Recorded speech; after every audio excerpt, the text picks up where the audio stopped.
Hello everyone, welcome back to my channel. It's my journey. Episode 5 వరకు మనం confidence, introduction, conversation start చేయడం, continue చేయడం, questions అడగడం నేర్చుకున్నాం. ఈ రోజు ప్రాక్టికల్ ఇంగ్లీష్ నేర్చుకుందాం. ఈ వీడియో చూస్తే మీరు టీచర్స్ అయినా, స్టూడెంట్స్ అయినా, పేరెంట్స్ అయినా స్కూల్లో ఆల్మోస్ట్ ఎవ్రీడే యూజ్ చేసే కొన్ని సెంటెన్సెస్ ఇవే ఉంటాయి. So let's get started. Situation 1. మనం క్లాస్ లోకి ఎంటర్ అయినప్పుడు జనరల్ గా మనం అక్కడున్న పర్సన్ ని విష్ చేసి లోపలికి వెళ్ళాలి. సో అలా లోపలికి వెళ్ళేటప్పుడు మనం ఏమని అడగాలి? Good morning ma'am, may I come in? So may I అనేది చాలా పొలైట్ ని యాడ్ చేస్తుంది మన సెంటెన్స్ కి. సో ఇప్పుడు మీరు కూడా నాతో పాటు రిపీట్ చేయండి. Good morning ma'am, may I come in? Good. Situation 2.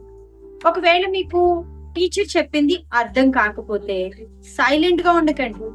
Simply say, could you repeat that please? లేదా మ్యామ్, ఐ డిడ్ంట్ అండర్స్టాండ్. మళ్ళీ రిపీట్ చేయండి నాతో పాటు. Could you repeat that please? Ma'am, I didn't understand. So ఈ చిన్న sentence ని use చేసి మీకు అర్థం కాలేదనే విషయాన్ని చాలా పొలైట్ గా కన్వే చేయొచ్చు.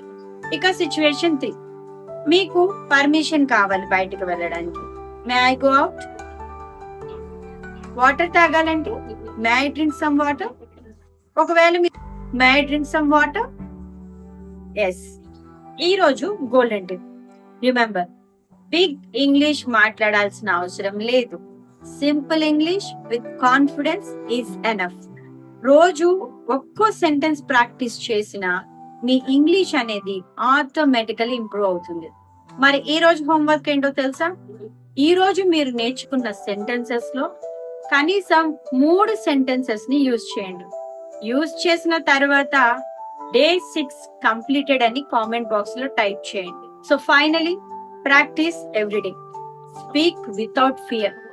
కాన్ఫిడెన్స్ ఆటోమేటికలీ వస్తుంది. ఎపిసోడ్ 7 లో English for parent teacher meeting గురించి నేర్చుకుందాం. వీటన్నిటిని కూడా మీరు ప్రాక్టీస్ చేస్తేనే రిజల్ట్ అనేది ది బెస్ట్ గా కనబడుతుంది.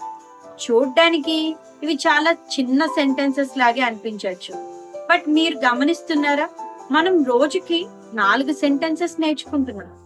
ఆ 4 సెంటెన్సెస్ లో ఈ రోజు మనము 6th ఎపిసోడ్ లో ఉన్నాం. సో మనం ఎన్ని సెంటెన్సెస్ ని నేర్చుకున్నాం ఇప్పటి వరకు?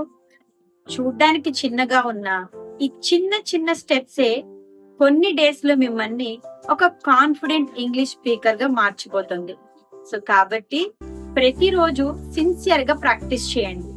ఈ చిన్న చిన్న సెంటెన్స్లే మనం మరలా ప్రాక్టీస్ చేయడం ద్వారా మనలోని కాన్ఫిడెన్స్ అనేది పెరుగుతుంది.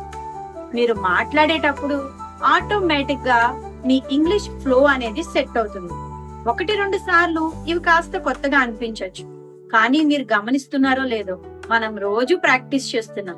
ఇలా ప్రాక్టీస్ చేస్తే కంప్లీట్ గా ఒక రోజు మీరు పర్ఫెక్ట్ గా మాట్లాడగలుగుతారు. So until then, keep smiling, keep practising, keep speaking. See you tomorrow.